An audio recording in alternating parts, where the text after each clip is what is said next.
upaya untuk mengakali hukum, bagaimana kemudian bisa mempertahankan kekuasaannya. Saya Samsudin Alimsyah, mari kita bicarakan demokrasi.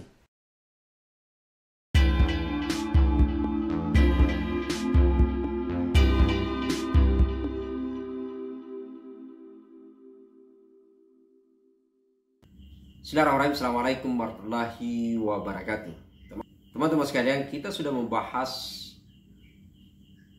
desain rencana atau usulan penundaan pemilu 2024 yang ternyata di dalamnya juga melibatkan dari kalangan pemerintah sendiri. Jika ini benar adanya seperti yang kita kutip di beberapa media, maka saya kira semakin menambah perjalanan demokrasi kita, catatan perjalanan demokrasi kita yang semakin kian suram.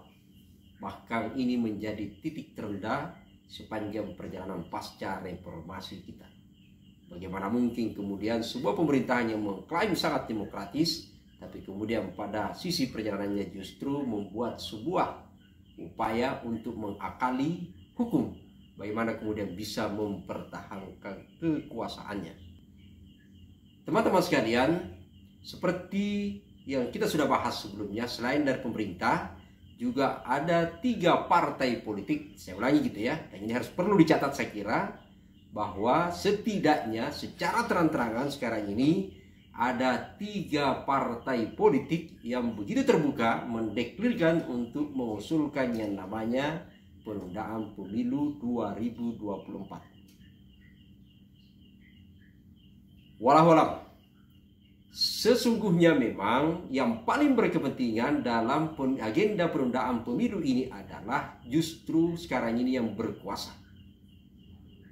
Yang dirugikan yang pastinya adalah masyarakat, karena hak kedaulatannya, hak untuk menentukan, hak untuk menggunakan hak pilihnya menentukan arah bangsa ke depan itu kemudian ditunda bila aspirasi ini benar adanya terwujud.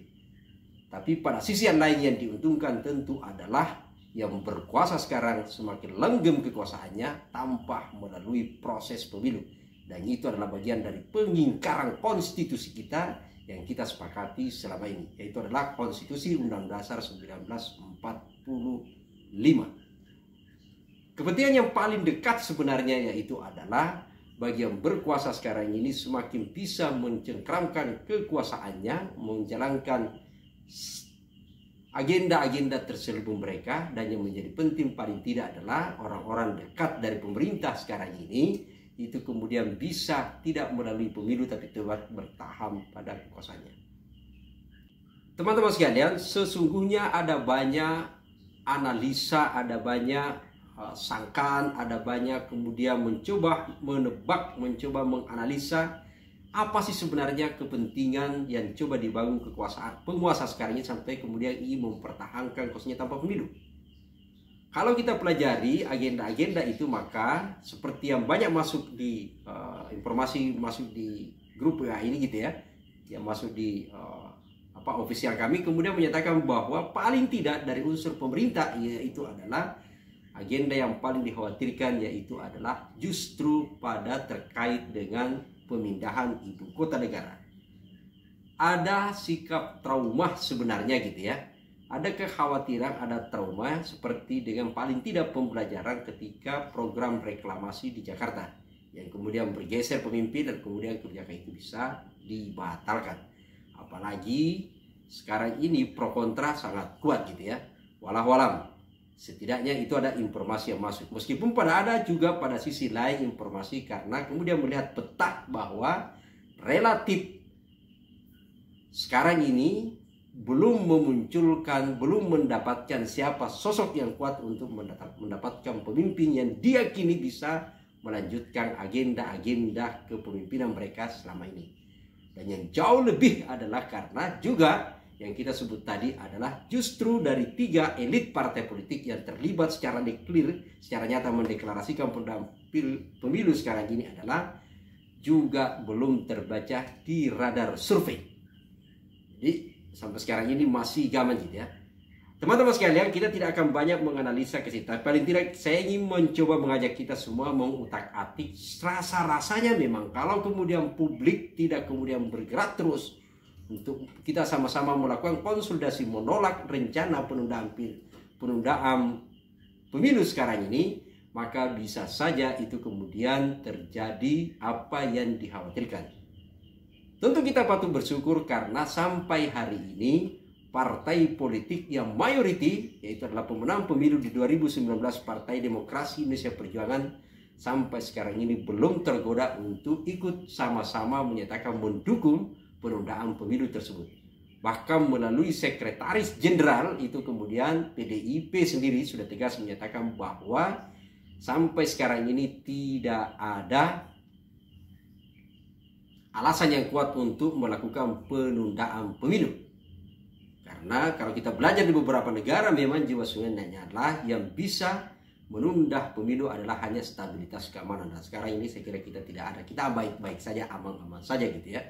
Tapi sekali lagi kita kembali kepada persoalan bahwa sebenarnya kalau kita lihat peta sekarang ini maka potensial itu memang sangat riskan gitu ya. Pertama kita lihat bahwa sekali lagi untuk melakukan penundaan pemilu tidak ada jalan lain adalah selain dengan melakukan amandemen terhadap Undang-Undang Dasar 45. Dan itu selanjutnya kemudian merevisi Undang-Undang Pemilu. Untuk melakukan amandemen Undang-Undang 45 tentu adalah wilayah atau kewenangannya berada pada MPR. Dan kita tahu semua bahwa jumlah anggota di MPR sekarang ini berada pada angka 711 orang. Yang terdiri adalah DPD sebanyak 136 orang, yaitu adalah perwakilan dari masing-masing provinsi sebanyak 4 orang. Lalu kemudian DPR sebanyak 575 orang. Jadi kalau kita lihat komposisi di DPR, daftar di DPR adalah itu jumlahnya 711 orang. 711 anggota yang terdiri dari DPD dan DPR. Hanya saja kemudian kita tahu bahwa yang duduk di DPD juga sekarang ini tidak semua adalah orang non-partisan. Bahkan kebanyakan adalah orang dari partai politik. Sehingga kecenderungannya ke sana bisa kita lihat bahwa seperti apa sikap politik dari DPD. Ingat, pada saat tahun 2020 kemarin bergulir yang namanya usulan amandemen 45, pada saat itu DPD itu mengambil sikap yang diam. Jadi seolah-olah menunggu bola muntah gitu ya. Kita akan lihat pada posisinya.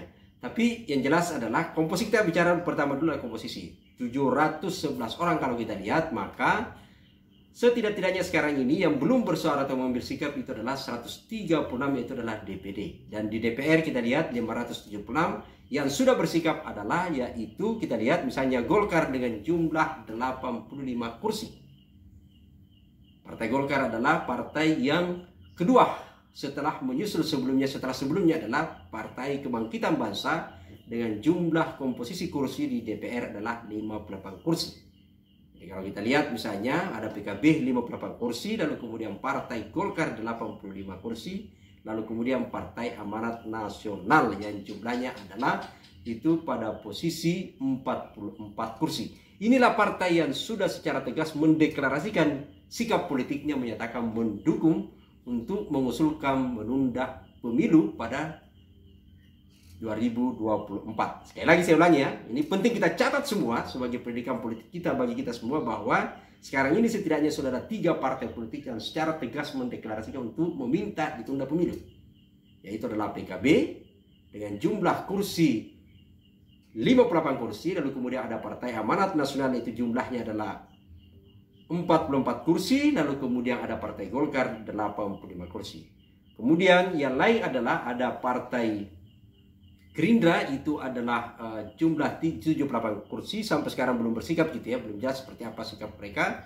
Lalu kemudian ada P3 dengan jumlah 19 kursi juga belum bersikap gitu ya. Kita lihat pada komposisinya, tapi kalau kita coba presentasi masih pada posisi agak bisa kita agak lega sedikit gitu ya, karena misalnya kalau kita lihat komposisi yang lain yang menolak secara tegas adalah Partai Nasdem, jumlahnya adalah 59 kursi, lalu kemudian ada Demokrat 54 kursi, ada PKS 50 kursi, lalu kemudian Partai Pemenang Pemilu 108 kursi itu adalah PDIP gitu ya, yang secara tegas menyatakan menolak. Jadi kalau dilihat dari komposisi di DPR, maka sebenarnya prasyarat untuk mengajukan usulan untuk amandemen sepertiga itu kemudian bisa mentah di tengah jalan kalau konsisten gitu ya. Hanya saja kalau kita lihat klaim dari, ingat sekali lagi, klaim dari Luhut Panjaitan gitu ya, ketika bertemu dengan Pak Zulkifli Hasan menyatakan bahwa ternyata Presiden kita Jokowi sudah restu penundaan pemilu.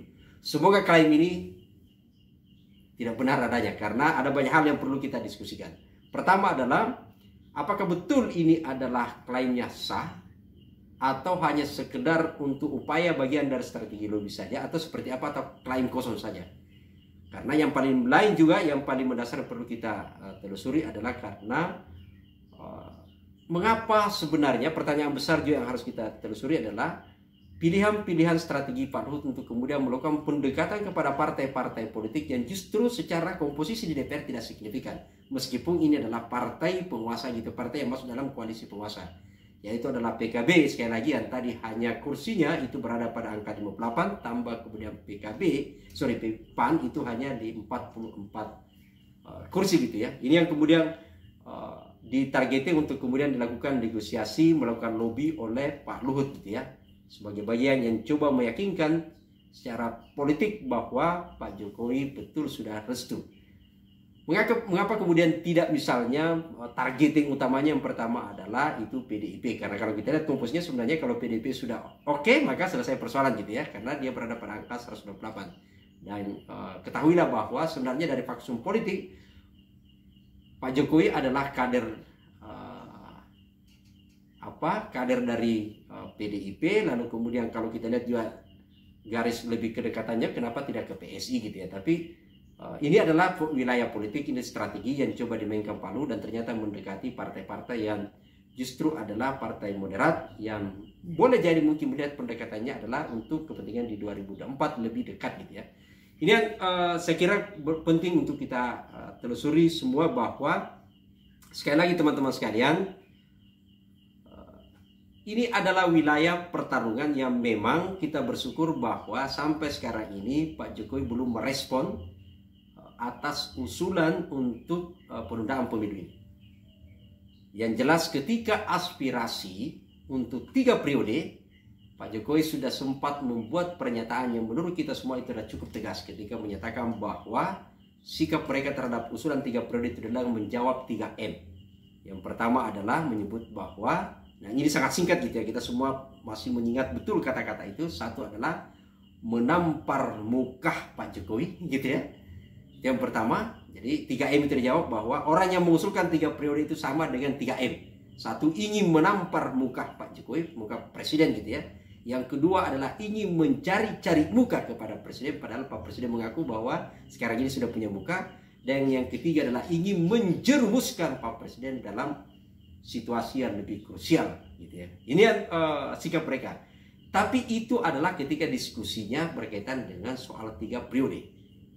Yang berkaitan sekarang ini bukan 3 periode, tetap 2 periode, tapi menambah masa jabatan. Kalau itu ditunda pemilu, sehingga tentu sekali lagi adalah bola berada di tangan presiden, tidak berada di tangan orang lain.